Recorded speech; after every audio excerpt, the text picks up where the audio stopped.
Hey guys, I'm Nick and welcome back to the channel. Well, today we're talking about Star Trek Strange New Worlds Episode 3 entitled Ghosts of Illyria.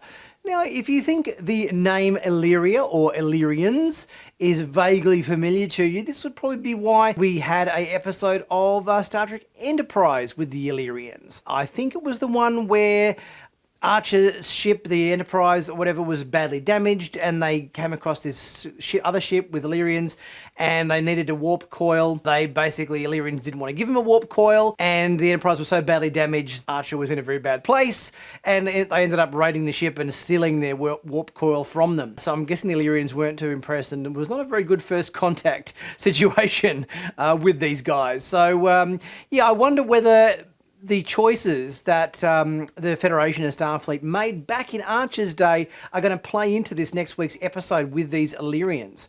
So today we have a trailer to have a look at for this upcoming episode, and then we have a sneak peek scene from the episode to have a look at as well. Guys, if you haven't subscribed to Sci-Finatics yet, please go ahead, click on that big red button to stay up to date and current with all the latest Star Trek news on YouTube. Let's take a look at our trailer first. We'll break that down, and then we'll have a look at our sneak peek scene a little bit later. Let's get into it. We have a situation. Landing party members are showing symptoms of some kind of contamination. What are you doing? They're being attracted to light. Computer and simulation. What did you do that for? I want to feel the radiance on my skin. It's 1,000 degrees. It'll kill you. It's only a matter of time before we all become infected. Does that thing have a setting for stun? I'm arming us with knowledge. So it seems our away mission crew seem to have been infected by a very extreme form of phototaxis, like bugs to a bright light. So extremely so that we've got people smashing their faces through glass panels in order to get to light and basically developing some form of psychotic behaviour that is completely uncontrollable and obsessive. We've got Lan here soaking in some rays from a nearby desk lamp and a couple of crewmen that have rigged up some sort of hologram here that is generating so much light and is so bright that it's even given one of them a very bad case of sunburn. This is some pretty severe behaviour. We've got an exterior shot here of, I'm guessing, the planet Illyria, with this massive storm cloud and all this electrically charged particles going on, which I'm guessing is something to do with a organism that has infected our crew. Pike and Spock here struggling to hold out this energy creature or whatever it is that's infected everybody, but they don't seem to be infected themselves, so I wonder why they're immune. We've got number one here in the transporter room. Hemmer is clearly going nuts over here, trying to beam in what looks like some kind of gigantic sun-like object that's obviously creating a lot of light and stuff, which everyone's attracted to. He's clearly gone loopy as well. I wonder whether this episode is basically shining a light on the contagion that we've experienced the last few years with the COVID pandemic and everybody here being infected. Obviously Nurse Chapel and Dr. Mbenga are going to have to come up with some kind of cure for everybody. I'm guessing this is sort of going to be our outbreak or contagion-like episode. Shot of Nurse Chapel here, clearly working hard to come up with some sort of antidote perhaps.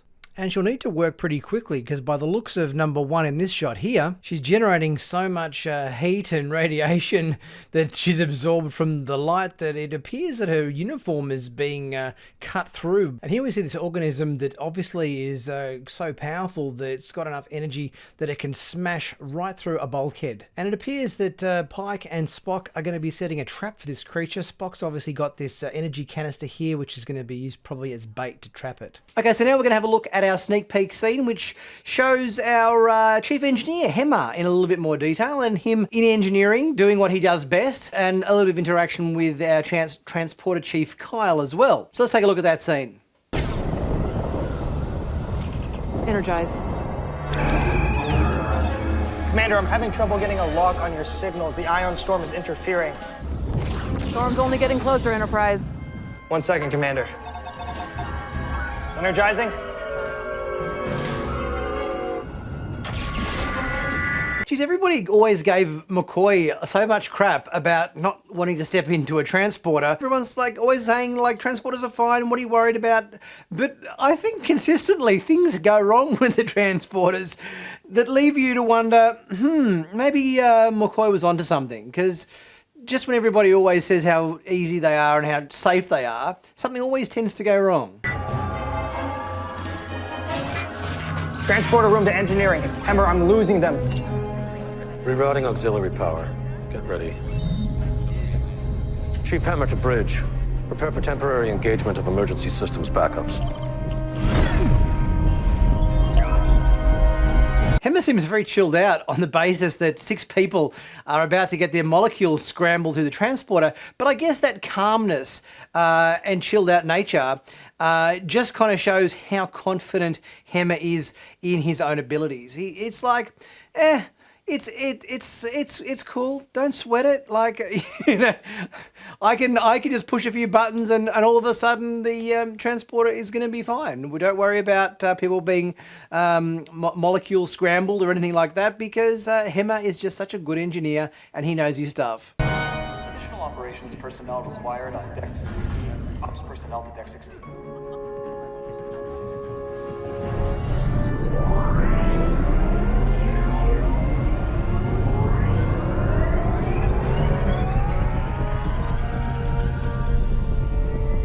Engineering to transporter. Try it now.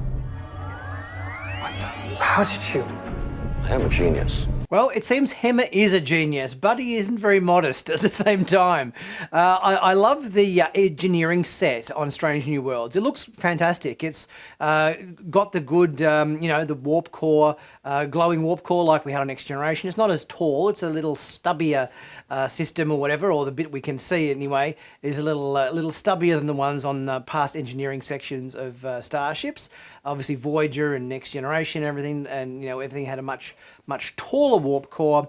But I think they're doing set extensions and so forth digitally on this. So the actual stubbier part we see in engineering there is probably an actual set, but when they go to the wider shot, there's probably a digital extension where it probably extends even higher than we would normally see. I think they're able to make use of the AR wall really well in terms of giving this engineering set a really spacious appearance.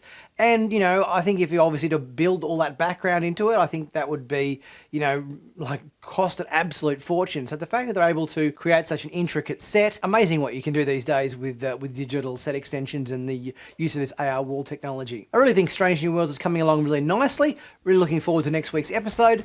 Guys, please leave a super thanks if you're able to. It really helps the channel out. Much appreciated. Leave a like and a comment if you can't, because that always helps as well. Subscribe to the channel if you haven't done so already, and please check out my merch store where you can pick up some cool Star Trek t-shirts, something like this one, hoodies, mugs, caps, you name it, it's all there. And for the next couple of days you can get free shipping. So put an order in and it'll be shipped out to you at no charge. I'll be back very soon with my next video. I'll catch you guys soon.